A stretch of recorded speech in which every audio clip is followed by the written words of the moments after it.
오늘 우리에게 주시는 하나님 말씀 함께 봅니다. 오늘 우리에게 주시는 하나님 말씀은 창세기 6장 14절부터 22절입니다. 그러면 다 함께 읽습니다.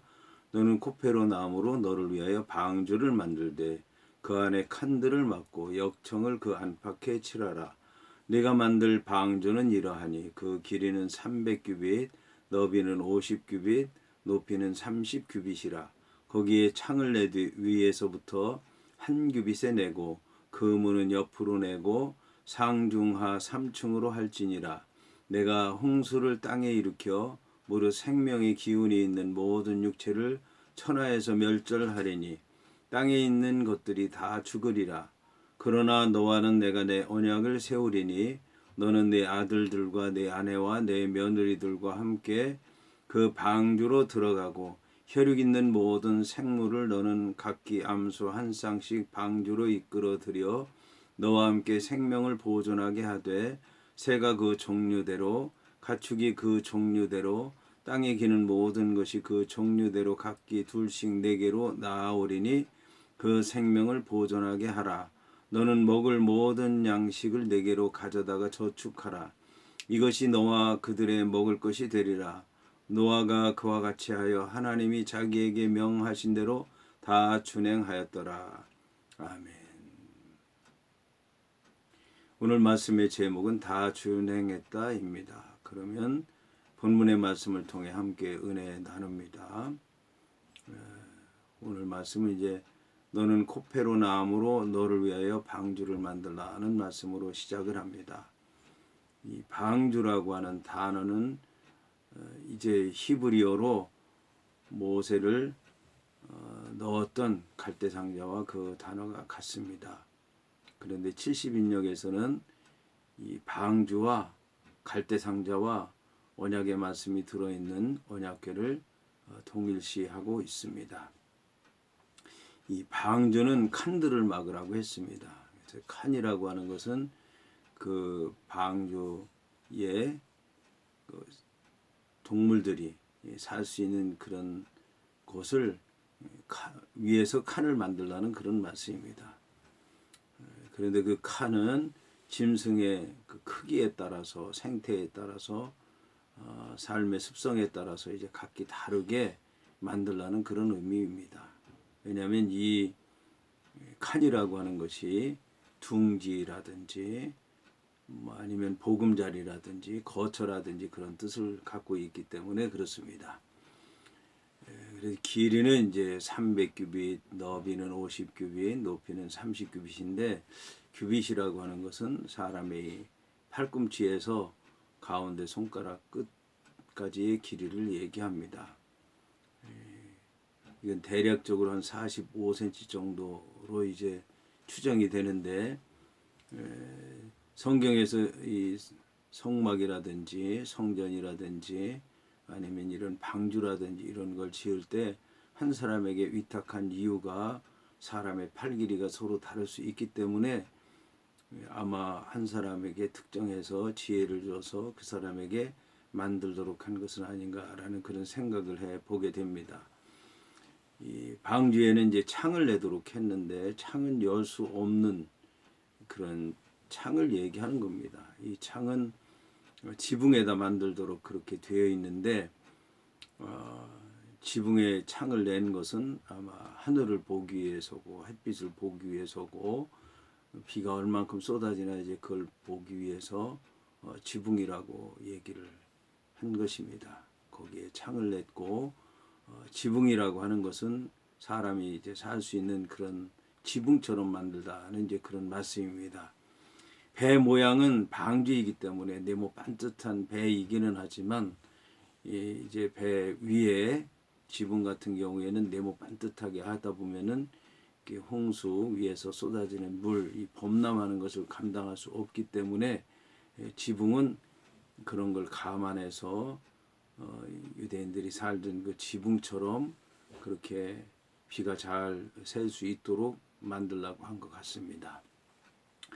또한 여기에다 이제 문은 짐승들이나 사람들이 들어갈 수 있도록 문을 내는 것이고 또 나갈 수 있도록 또 환기를 시키고 또 비둘기를 내보내고 그런 사람이 활동할 수 있는, 비록 안에 들어가서 홍수가 끝날 때까지 나오지는 못하지만 그런 용도로 그 문을 낸 것입니다. 상중하 3층으로 하라고 한 것은 맨 밑에 층은 짐승들, 그 다음에 2층은 사람들이 거주하는 곳, 그 다음에 맨 위에는 하나님 앞에 예배드리고 기도하고 말씀을 전하는 그런 곳으로 쓰기 위해서 3층으로 한 것입니다.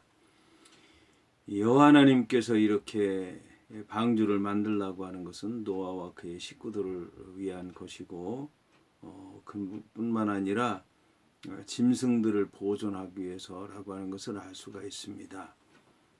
그런데 이제 이 짐승들의 경우에는 정결한 것은 7쌍, 또 정결하지 않은 것은 2쌍씩, 한 쌍씩, 암수 한 쌍씩 드리도록 그렇게 말씀했습니다. 종족 보존인데 정결한 것은 7쌍씩 완전수를 얘기하는 것이죠. 먹기도 하고 하나님 앞에 또 제물로 드리기도 하고 그렇게 보존할 수 있도록 7쌍 드리라고 말씀한 것입니다. 여기서 이제 제사에 관한 암시가 있다고 하는 것을 알 수 있습니다. 정결한 짐승, 부정한 짐승을 같이 드리라고 하는 것은 제사를 위한 것이다라고 하는 것을 이제 알 수 있습니다. 그리고 여기 이제 짐승도 역시 더러운 짐승이라고 얘기하지 않고 정결하지 않은 짐승이라고 그렇게 이제 말씀하고 있습니다.